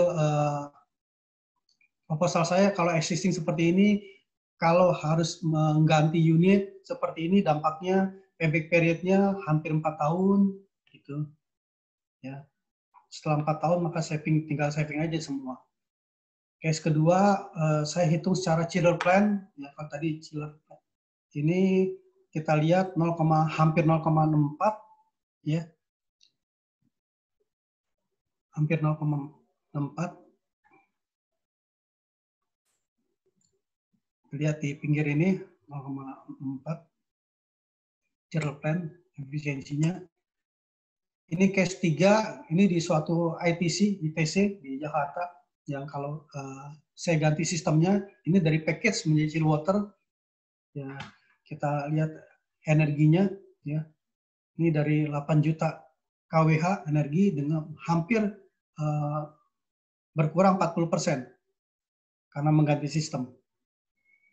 Ya. Ini bagaimana kita mengoptimalkan fresh air supaya nggak menjadi beban buat kita, buat sistem HVAC kita. Ya, ada ventilasi, ada fresh air, tapi tidak membebani. Nah, ini cara-caranya fresh air. Karena fresh air ini kalau langsung dari luar, selain kurang bersih, kurang bisa bersahabat di periode pandemi ini, juga sangat boros energi. Ya, karena alat ini, penggunaan heat recovery ini. Di samping lebih bersih, karena di sini kita menggunakan media filter, ya, media filter. Kita treatment dulu sebelum masuk ke dalam ruangan. Ya, jadi debu, racun, bakteri sudah mulai disaring. Ya, ini beberapa cara-cara mengoptimalkan. Jadi piping sistemnya harus baik. Ya, ini contoh-contoh. Ya, belokan nggak boleh terlalu banyak, misalnya. Levelingnya antara equipment di ruangan supaya dibuat sesama mungkin.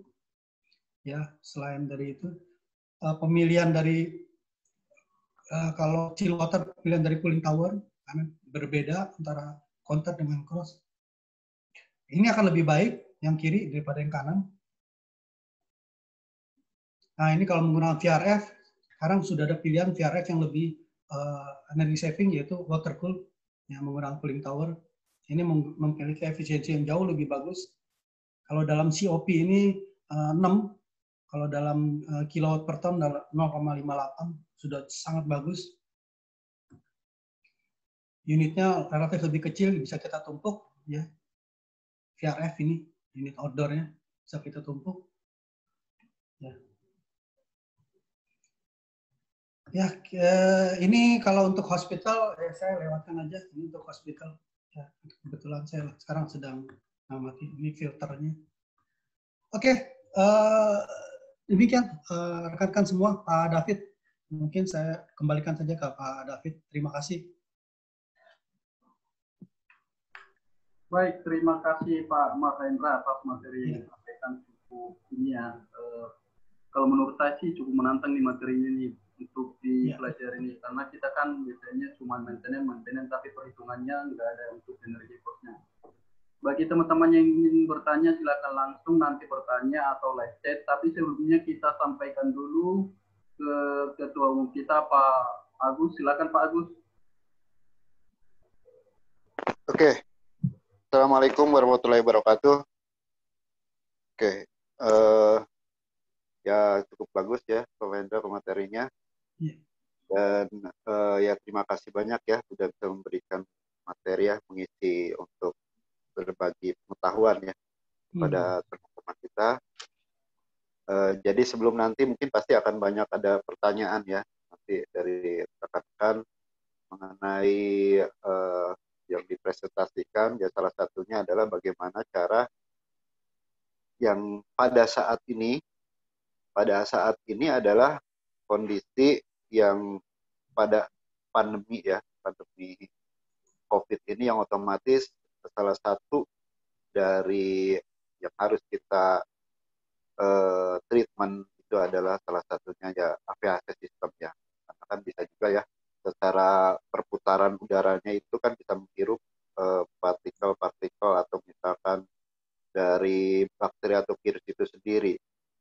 Seperti itu ya. Jadi mungkin bisa jadi diasumsikan banyak orang adalah salah satu penyebab penyebaran virus tersebut. Seperti itu. Mungkin nanti mungkin bisa dijawab nanti ya, nanti bisa dijelaskan kembali oleh Pak Mahendra tentang bagaimana yang kita hadapi pada saat-saat pandemi seperti ini untuk maintenance-nya dan lain-lain. Seperti itu. Namun sebelumnya saya juga mengucapkan nih selamat datang dan terima kasih banyak kepada Bapak Ahmad Sarialam, Ketua Umum PHRI BPD Banten. Terima kasih, selamat datang Pak Ahmad, selamat bergabung. Juga kepada Bapak Astok, Bapak Astok juga terima kasih sudah bergabung. Ya beliau dari Ketua Harian PHRI Banten, juga beliau juga sebagai Wakil Ketua dari Kadin. Juga selamat bergabung Pak, dan beliau juga adalah salah satu dari Dewan Pembina dari IKEI, ya, Ikatan Engineer Indonesia. Juga di sini kalau saya lihat di sini juga ada yang hadir juga nih dari PHRI-nya Tangerang Kota ya, Ibu Ririn. Terima kasih Ibu Ririn sudah bergabung kembali, Ibu Ririn. Ada Pak Gusti juga ya, terima kasih dari rekan-rekan PHRI. Dan ini juga saya melihat ini ada Pak Dedi Rasid ya, suhunya dari para engineering. Apa kabar Pak Dedi? Sehat selalu. Alhamdulillah Pak. Bagus, selamat. Terima kasih. Asik dengerinnya tadi. Mungkin next selanjutnya Pak Dedi bisa mengisi nih Pak, berbagi Pak ke teman-teman kita pengetahuan nih Pak, boleh nih Pak. Oke, mungkin saran terutama yang tadi disampaikan mengenai ventilasi udara ya, memang ada walaupun belum terbukti secara penuh bahwa ventilasi udara itu bisa menimbulkan atau menyebabkan penyebaran. Ya, yang paling penting itu menurut saya adalah 3M tadi ya. Menggunakan masker yang baik, kemudian mencuci tangan, kan. Dan yang terakhir itu adalah menjaga jarak. Ya. Itu adalah salah satu source control yang paling penting. Di samping ventilasi udara. Nah, untuk memperbaiki dari sisi ventilasi udara, itu memang menurut guidance-nya ASRE itu ventilasi udara harus dioptimalkan. Artinya jumlah fresh air itu harus kita lihat apakah sudah sampai ke minimum requirement enggak. Apabila belum, nah itu harus betul-betul dilihat dan ditambah gitu kan. Jumlah fresh air untuk melarutkan polutan-polutan yang ada virusnya sehingga bisa mengurangi penyebaran virus. Ya, jadi tugasnya fresh air di dalam sistem tata udara itu buat mengurangi atau mengencerkan polutan agar lebih tidak dengan mudah menyebarkan virus ke tempat-tempat lain. Mungkin itu aja Pak saran saya. Ya, terutama sekarang kan banyak hotel-hotel yang dipergunakan untuk menjadi tempat isolasi. Nah itu juga harus betul-betul sistem ventilasinya betul-betul harus diperiksa dengan baik. Terima kasih Pak Agus. Mungkin itu aja saran-saran pesan saya. Terima kasih Pak. Oke, baik. Terima kasih Pak Dedi. Oke, untuk selanjutnya kami juga beri kesempatan untuk Bapak Ahmad Saragan, Pak. Kami persilakan Pak untuk memberikan sedikit masukan buat kita semua, Pak.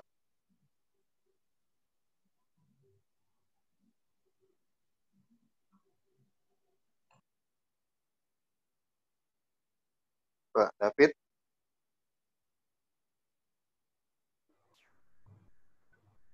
Ya Pak, tadi juga ada Pak Ahmad Sari Alam selaku Ketua PHRI. Jika ada yang mau disampaikan, silakan Pak Ahmad Sari Alam.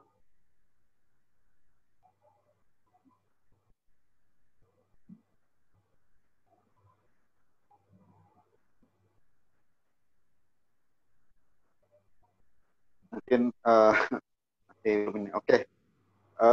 Boleh untuk selanjutnya. Ini Pak Agus, atau kita langsung ke Pak Asok dulu Pak. Boleh. Pak Asok, Pak silakan Asok. Pak Asok.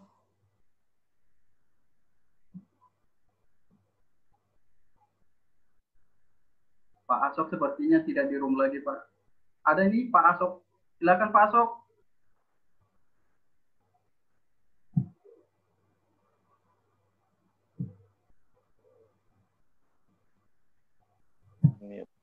Selamat siang.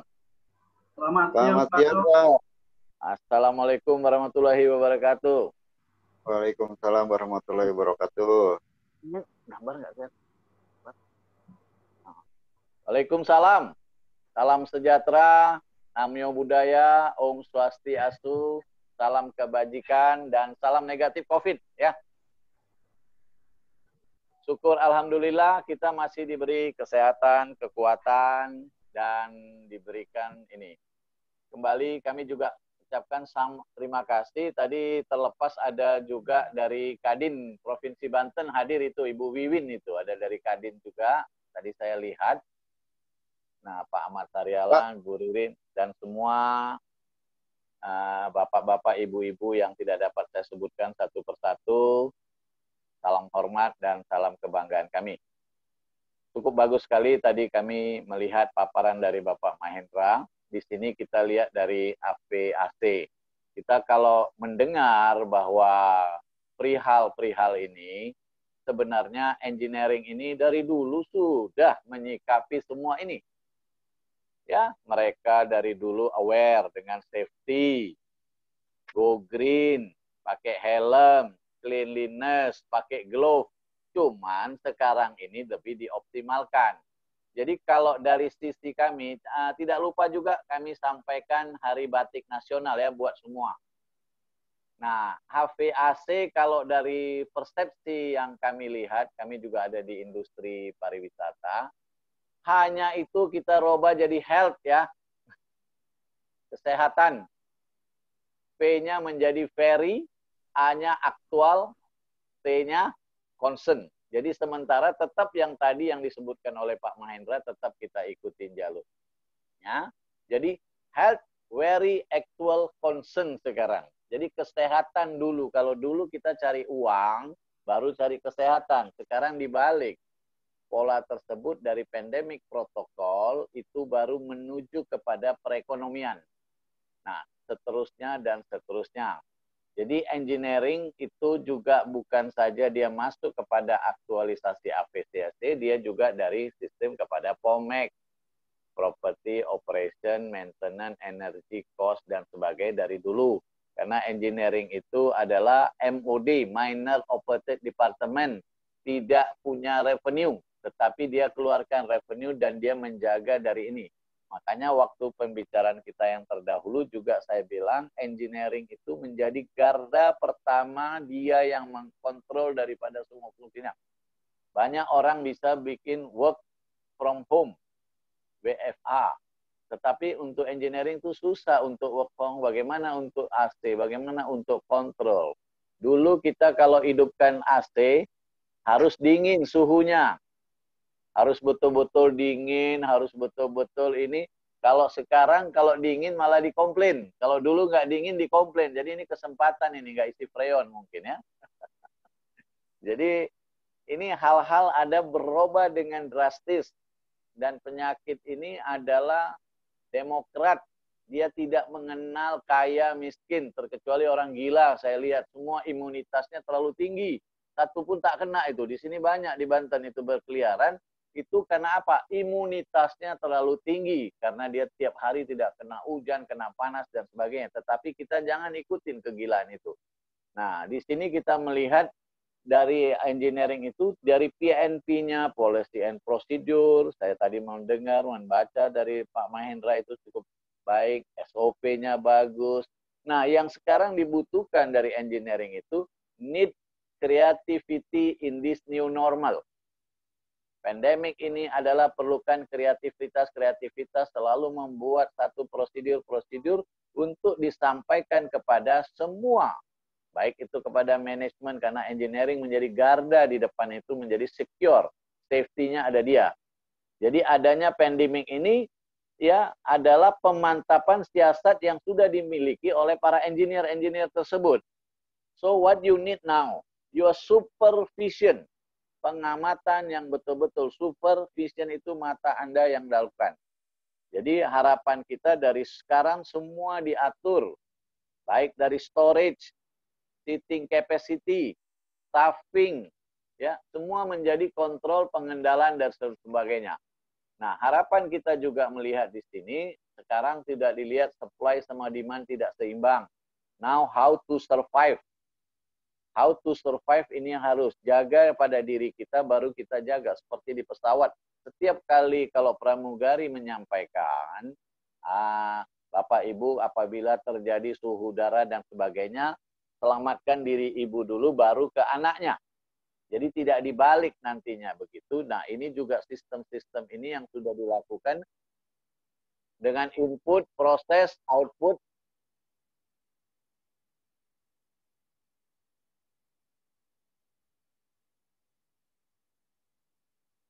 Jadi apa yang sedang berlangsung sekarang ini harus kita jaga benar-benar sehingga benar-benar menjadi apa?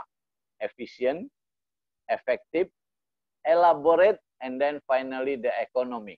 Ekonomi ini akan lebih baik nantinya dengan pemerintah yang sudah bekerja keras, adanya beberapa yang digelontorkan, maka kita harus betul-betul bisa menjadikan akselerasi yang ke depan yang lebih baik.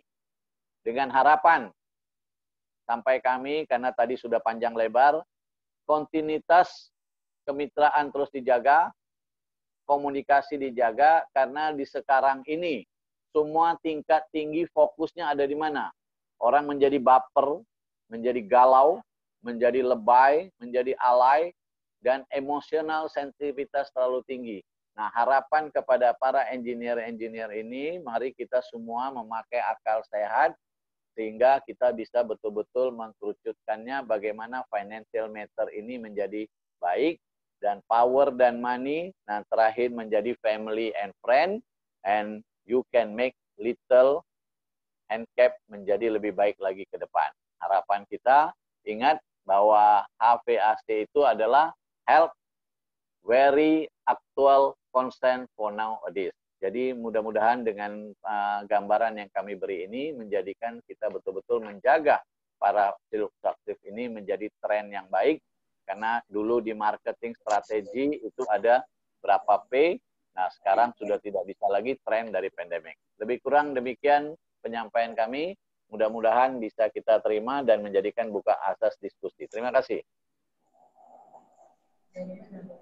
Baik Pak Asok, terima kasih atas motivasinya Pak. Semoga bisa membantu jadi motivasi buat kita untuk depan, khususnya para engineer-engineer yang ada di sini. Oke, tadi Pak Ahmad Sari Alam tadi tidak ada Pak Agus, apa langsung ke Pak Agus nih Pak Agus? Baik, sebelumnya Pak Agus, mohon maaf, tadi ada di sini tadi udah juga dia mau gabung ke Ikatan Engineer, silakan saya akan share di grup juga untuk formulirnya, silakan diisi dan dikirim kembali ke kita untuk biaya pendaftaran itu 250 ya Pak Gus, dapat ID card bersama seragam. Oke, demikian informasi. Silakan Pak Gus. Oke, baik, terima kasih. Pak Asok, tadi saya nggak melihat videonya nih, nggak mau lihat layarnya.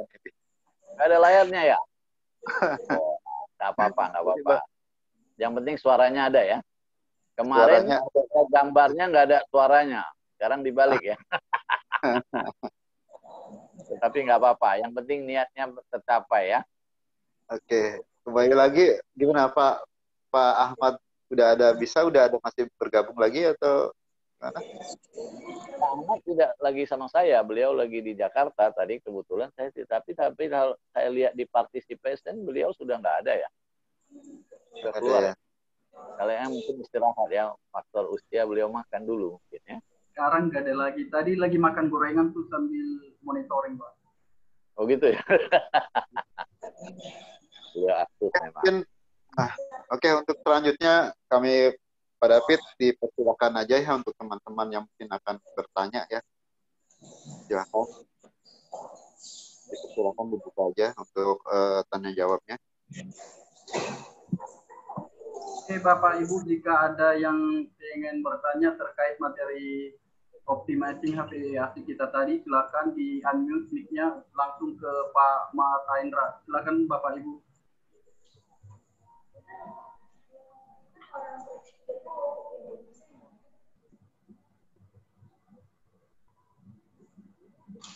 Sepertinya sudah mengerti semua nih tentang optimizing HVAC-nya nih Pak. Ya, mudah-mudahan baik. Karena memang penjelasannya luar biasa itu tadi Pak. Saya juga sangat tertarik tadi. Terima kasih Pak. Oke, Pak Mahendra, mungkin saya ya yang boleh bertanya, boleh nggak? Iya. Pak, jadi kan tadi juga Bapak sudah jelaskan standar-standar untuk taping ya. Iya. Artinya di sini boleh kita ini kan ada beberapa pengguna AC itu nggak hanya chiller ya, HVAC itu hanya juga ada yang menggunakan, mungkin ada yang menggunakan split duct ya. Untuk mid wall juga ada. Ya. Ya, emang ada beberapa sih yang juga menggunakan chiller. Emang kebanyakan ini untuk gedung-gedung yang mall terutama ya, itu lebih banyak menggunakan chiller seperti itu. Nah, di sini adalah kembali lagi kalau dalam kondisi seperti ini, di mana kita dituntut untuk saving energi. Ya. Karena kan kondisi seperti ini dalam artian di mana kita sendiri pun kalau misalkan di hotel untuk kita ada mice itu pun dibatasi gitu. Jumlahnya dibatasi.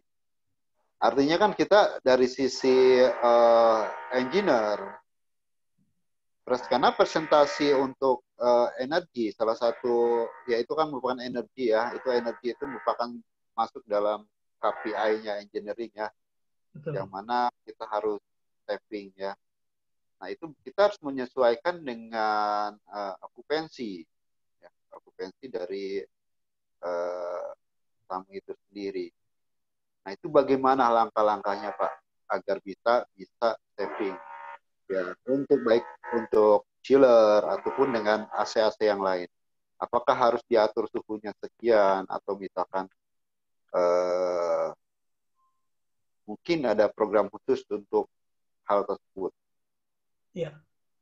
Iya, begini. Jadi Pak Agus, kalau penggunaannya itu sistemnya menggunakan yang residential AC, yang RAC wall mounted split, yang paling mudah dilakukan adalah setting temperatur. Nah, biasanya kalau saya perhatikan, misalnya saya lihat temperatur yang disetting itu mungkin 18 derajat Celcius, seperti itu. Cuma kalau memang aplikasi di hotel agak sulit karena memang kan itu under dari tamu kita yang kontrol gitu. Nah, tapi kalau misalnya penggunaannya adalah VRF, itu jauh lebih mudah. Nah, karena di VRF itu kita bisa setting dari luar, dari outdoor unit. Dari outdoor unit. Itu bisa kita setting supaya temperatur terendah misalnya 20 derajat atau 21 masih bisa gitu. Karena pada dasarnya tamu itu nggak perlu sampai segitu. Karena nanti di setting yang paling rendah, andaikan sistem bisa bekerja bagus pun tamu itu akan kedinginan gitu. Akhirnya speed-nya dikecilkan. Jadi sebenarnya nggak perlu karena nyaman itu memang sudah dibuat sedemikian rupa, sudah ditentukan di sekian derajat, sekian kelembaban. Gitu. Nah kalau unitnya, balik lagi kalau unitnya sekedar wall mounted AC biasa, memang agak sulit. Paling yang agak bisa kita usahakan adalah tentang sisi maintenance. Ya, sisi maintenance-nya supaya ya lebih rutin, lebih bisa dimonitoring kebersihannya, karena itu menentukan besarnya efisiensi. Kalau sering kotor, gitu efisiensinya akan terganggu ya di sisi kondensernya. Itu kan secara visual kita udah bisa lihat gitu. Jadi nggak terikat dengan karena ini belum 3 bulan, belum 4 bulan gitu. Tapi kalau memang secara visual kita lihat memang itu udah gelap gitu ya, nggak tembus pandang di sisi kondensernya, kita udah bisa cuci. Ya, itu kalau dikali sekian unit lumayan. Ya, karena itu under kontrol kita. Tapi kalau sisi setting temperatur, kalau unit wall mounted sudah sulit. Itu mungkin bukan kontrol kita gitu. Nah, itu diantaranya kalau unitnya split. Kalau VRF yang tadi kita bisa usahakan, kita bisa lock temperatur terendahnya berapa, kita bisa lock ya. Kemudian kalau penggunaannya chill water, ya menggunakan chiller, itu lebih mudah lagi pengaturannya. Itu banyak ada di sisi kita yang bisa kita atur. Nah, diantaranya kalau para pengguna chill water, kita perlu perhatikan jumlah air yang masuk sudah sesuai apa belum ke dalam chiller. Karena seringkali lebih banyak kelebihan gitu. Misalnya chill water flow yang masuk ke chiller harusnya inlet dan outlet perbedaannya di antara 0,6 sampai 1 kilo gitu.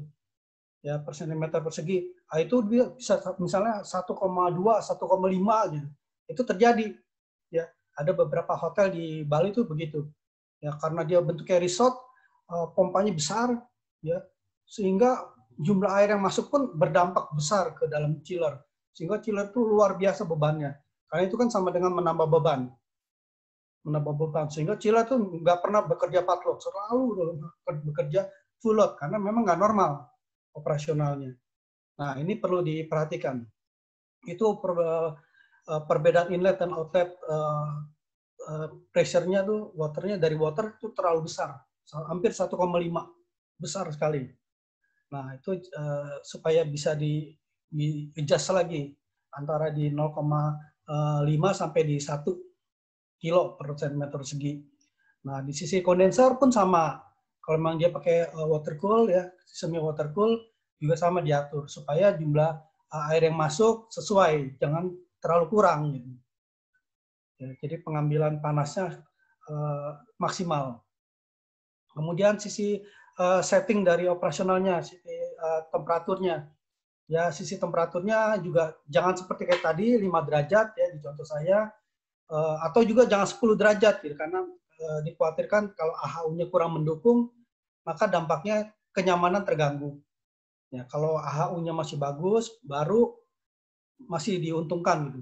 Tapi kalau misalnya sudah agak lama gitu, kurang mendukung, tapi settingan 10 derajat, saya khawatir hasilnya kurang nyaman gitu. Karena 10 derajat. Maksudnya benar gitu, untuk mengurangi, untuk membuat lebih energi saving gitu, maksudnya. Tapi sebenarnya membuat si sistem itu bekerja sangat maksimal, tapi kenyamanan sudah pasti terganggu. Pak Mahendra, sorry motong Pak, itu yang 10 derajat atau 5 derajat itu maksudnya set point-nya ya Pak? Betul sekali, betul sekali, ya itu deh. Kalau set point-nya kita taruh di 5 atau 7, 10, 12, nah bagusnya untuk saving saat ini di berapa kira-kira ya Pak? Apa harus tergantung load juga Pak? Ya, jadi sebenarnya nanti kita perhatikan balik aja. Misalnya dari kita memerlukan udara misalnya 24 derajat, itu yang tadi saya kasih di psikometrik. Jadi 24 dikurangin 14 derajat gitu misalnya, atau 12 sampai 14 kan jadi sekitar 10 derajat gitu. 10 derajat berarti temperatur air kita yang dari chiller jangan 10, tapi mungkin perbedaan 2 derajat, 3 derajat. Jadi kalau misalnya tadi kita targetnya 24 derajat Celcius nih di dalam ruangan, kita kurangin 14, kan jadi 10 derajat. 10 derajat di chiller itu, maka yang mendinginkan, ini kan ada yang didinginkan dan yang mendinginkan. Nah, yang mendinginkan ini ya harus di bawah 10 derajat, misalnya 8 gitu. Nggak perlu 5 juga, nggak perlu 5. Ya, jadi mungkin 8 sudah cukup optimal. Jadi 8 air yang mendinginkan, yang didinginkan ini yang menuju ke air set 10 derajat, sehingga ntar hasilnya di 24, 25. Ya, biasanya kesannya selain kesan di temperaturnya tuh, kenyamanan itu selain dipengaruhi oleh temperatur juga dipengaruhi oleh kelembaban. Walaupun temperaturnya kita sudah bagus 22 bahkan ya 22 derajat, kalau misalnya kelembabannya terlalu tinggi pun nyamannya juga terganggu. Jadi juga harus bagus antara 50 sampai 60% gitu misalnya. Itu sudah bagus.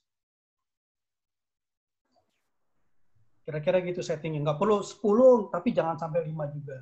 Kalau untuk perbedaannya gimana Pak? Apakah sama juga itu? Umpamanya inlet sama outletnya, maksudnya Pak Mahendra tadi ada juga disinggung dari livingnya ya Pak?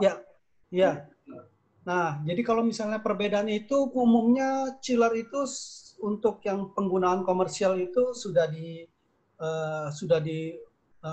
desain sedemikian rupa sehingga perbedaan yang biasa diciptakan itu sekitar 4-6 derajat. Jadi kalau udah perbedaannya 4-6 derajat, berarti sebenarnya air yang masuk ini rule of thumb-nya itu sudah cukup sebenarnya sih. Tapi kalau misalnya perbedaan temperatur inlet dengan outletnya itu cuma kecil aja, misalnya 3 derajat atau bahkan di bawahnya, kemungkinan besar kalau itu sisi evaporator, jumlah air yang masuk terlalu besar. Kemungkinan besar terlalu besar. Nah, itu cara-cara ngeceknya. Dampaknya ke situ.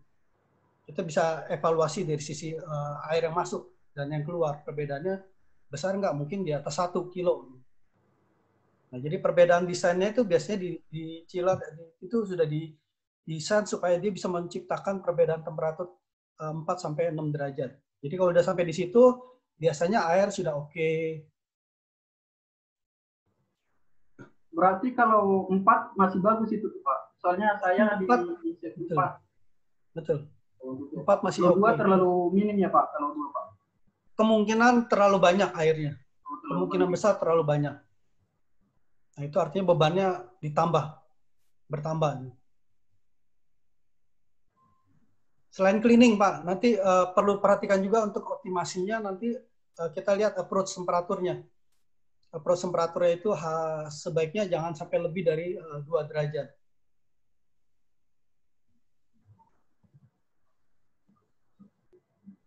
Baik Pak.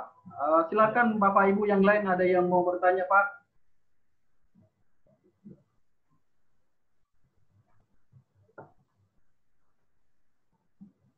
Atau ada yang mau share pengalamannya terkait optimizing HPAC?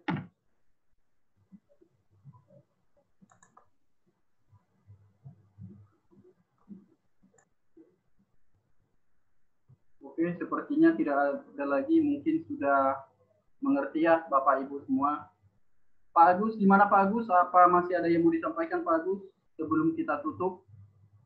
Bapak Ibu silakan sambil dibuka kameranya ya, biar saya foto sekalian Pak. Mungkin dari Bu Ririn tuh, Bu Ririn mau bertanya ya Bu Ririn. Iya Bu Ririn, sorry kelupaan. Silakan Bu Ririn, gimana Bu Ririn?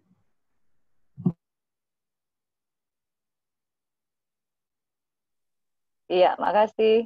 Halo, selamat siang semuanya. Belum ya? Yang Ibu. Yang Bu.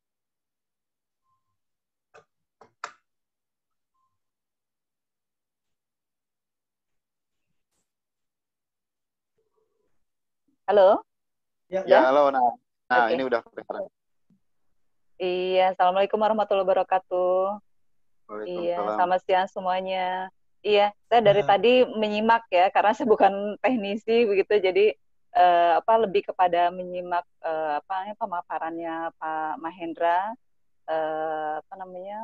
ya untuk input buat kita semua ya, terutama untuk saya pribadi begitu. Jadi saya lebih kepada menyimak pada hari ini, dan tadi juga ada dari Pak siapa ya, Pak Dodi ya, Pak Dedi ya tadi ya. Beberapa hotel kebetulan kan sebagian ini yang digunakan oleh ODP atau sebagai isolasi itu juga harus betapa pentingnya harus memiliki sirkulasi udara, itu juga jadi masukan buat kita ya, karena di Kota Tangerang kebetulan beberapa hotel ada yang menjadi tempat tim medis ya, tim medis. Ada beberapa hotel digunakan untuk beberapa bulan penuh begitu, digunakan untuk tim medis. Jadi ini juga ya jadi tambahan ilmu juga buat kita begitu. Ya, terima kasih untuk pertemuan siang ini. Saya menambah ilmu begitu. Saya lebih pada menyimak nih karena sekali lagi bukan orang teknisi ya, jadi terima kasih banyak untuk pertemuan hari ini gitu, dan makasih untuk diperkenankan join di meeting saving energy cost pada hari ini ya. Tuh, makasih banyak. Pokoknya TOP BGT untuk IK Pak Agus CS ya. Thank you so much. Gitu, makasih banyak. Ya, silakan dilanjut. Ya, terima kasih Bu Ririn, terima kasih banyak ya untuk waktunya. Mudah-mudahan terus ya, kita juga nanti next ke depan juga akan berlanjut terus, kita isi dengan beberapa coba cari narasumber lain ya. Juga bagi rekan-rekan yang ingin berbagi, kami persilahkan. Jadi jadwal kita adalah setiap minggu kita akan buat seperti ini dengan host fenomenal kita Pak David ya, keren Pak David ya. Semangat terus, insya Allah saya ada waktu saya join. Ya Bu, terima kasih Bu atas supportnya Bu. Ya, nanti sebelum kita akhiri atau kita tutup sesi acara ini, ya kami kasih kesempatan sekali lagi pada rekan-rekan atau teman-teman ada yang mau bertanyakan atau misalkan ada yang mengusulkan untuk tema atau selanjutnya apa yang kita harapkan, silakan. Kita tunggu ya.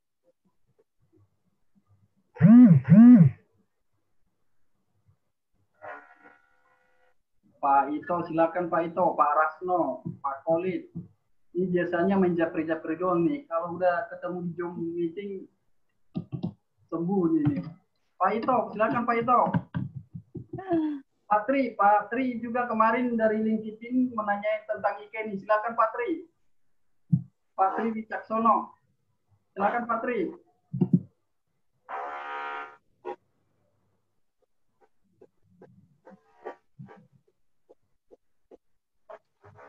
Oke, mungkin kayaknya udah pada cukup ya, sudah kita kena emang jamnya. Pak Tri belum dibuka itu, Pak Tri mau ngomong belum dibuka mic-nya. Di-unmute dulu Pak. Selamat siang. Terima kasih untuk waktunya. Saya juga kurang clear, biasanya ada pertemuan itu ada logo PII. Kok ini ada institusi ke apa IK itulah seperti itu. Ya mohon maaf, wawasan saya juga agak terbatas masalah junior itu. Ya seperti itu aja. Pak Agus, dijelaskan sedikit Pak Agus tentang IK Pak. Kemarin Pak Wicaksono ini menanyakan ada Persatuan Ikatan Insinyur Indonesia. Apakah ini pentingnya bagaimana seperti itu? Nah, nanti mungkin kalau sudah jadi member akan dijelaskan juga di WA Group terkait IK, visi dan misinya, dan apa-apa yang mau di-share nanti Pak. Kita sama-sama berkembang khususnya mengenai engineer Pak. Oke, baik, terima kasih Pak Tri ya sudah bergabung juga di kesempatan kali ini. Yang tentunya dengan PII, kalau PII kan berbeda ya dari Indonesia. Artinya emang kalau misalkan secara bahasa engineer itu ya emang insinyur, tapi kita lebih sebenarnya kalau dari kalau kita di akte kita itu sendiri, akte kita adalah Perkumpulan Pelaku Teknik Indonesia. Jadi pada dasarnya ya kami sendiri berdiri ada beberapa kalangan. Artinya kita mungkin yang lebih terkenal adalah dengan IK-nya, Ikatan Insinyur Indonesia-nya. Seperti itu. Dalam artian kita adalah tidak terbatas pada title atau bagaimana, tidak. Kami adalah hanya perkumpulan satu pelaku teknik. Kami kumpulkan ya, dan untuk para partisi pelaku teknik itu sendiri pun ada dari beberapa kalangan juga. Ada yang mungkin dari perhotelan, kita banyak juga dari perhotelan, ada yang dari juga building office juga ada yang dari manufacturing juga ada, seperti itu.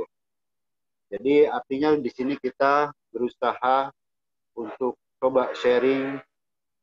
Tentunya ya salah satunya adalah sharing informasi yang mungkin yang sangat perlu ya, sangat kita butuhkan. Kedua adalah sebagai ajang silaturahmi para pelaku teknik, yang mana kita juga kan dalam perkembangan kita ini kita dituntut untuk pengetahuan kita untuk terus lebih berkembang. Karena pada saat era seperti ini, teknologi itu akan terus maju dan terus maju. Dan ya salah satu yang saya juga ada terobos artinya ada perkembangan baru kan di sini yang disampaikan oleh Pak Mahendra juga tentang tingkatan-tingkatan killer yang mungkin teknologinya yang lebih update lagi ya, seperti yang sudah tidak menggunakan oli seperti itu ya Pak Mahendra ya. Nah ya itu mungkin itu salah satu yang kita bisa sharing informasi tersebut. Jadi ya itu aja kurang lebih kalau seputaran dengan Ikatan Engineer Indonesia, di mana emang ya mungkin saat ini adalah di saat pandemi seperti ini, ya biasanya kita itu ada agenda untuk IK sendiri, untuk pertemuan kayak semacam gathering, seminar, workshop dan lainnya. Itu secara offline ya. Biasanya agenda kita ada. Bahkan di BPD IK ya untuk IK sendiri kan ada di beberapa daerah pun sudah terbentuk kepengurusannya, yang nanti dalam waktu dekat ini salah satunya adalah di Surabaya, BPD Jawa Timur, itu nanti tanggal 14 Oktober dia juga akan mengadakan anniversary ketiga BPD Jawa Timur, IK BPD Jawa Timur. Nah itu juga bagi rekan teman-teman yang ada di daerah Jawa Timur bisa bergabung ke merapat. Artinya di sini sih untuk IK sendiri welcome, tidak terbatas ya. Kita siapapun kita bisa bergabung di sini karena kita adalah untuk sharing dan memberi berbagi pengetahuan. Itu, Pak.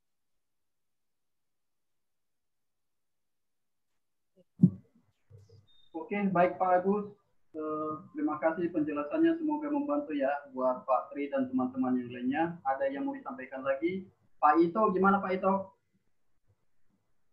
Tenang, sertifikatnya pasti dibagi, diisi aja absennya Bapak Ibu.